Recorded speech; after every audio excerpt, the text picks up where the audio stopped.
La région sud, alors elle est connue, c'est une région résolument touristique, mais elle est surtout mise en avant aujourd'hui parce que c'est un hub technologique très important.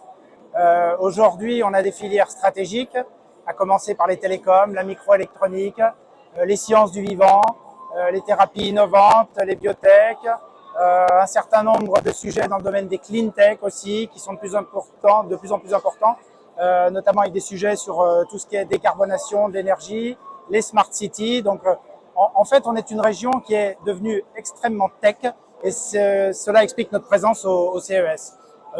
Alors, dans notre rôle, je dirais du quotidien, on aide à exporter les entreprises qui sont chez nous, mais on essaye aussi de trouver des nouveaux projets d'investissement étrangers, des entreprises exogènes, toutes celles qui ne sont pas encore sur le territoire. Et c'est cela qu'on vient chercher au CES. On vient chercher des nouvelles technologies, de l'innovation et surtout vendre les atouts du territoire. Les atouts, ils sont nombreux.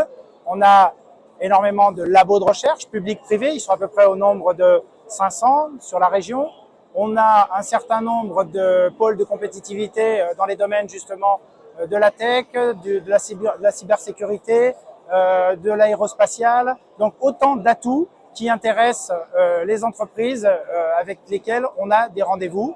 De manière très concrète, les 19 entreprises qu'on a emmenées sur le CES, on les aide à trouver à la fois du business développement via des réseaux de distribution, on les aide à trouver des financeurs, donc on leur fait rencontrer soit des VC, soit des sociétés de capital développement.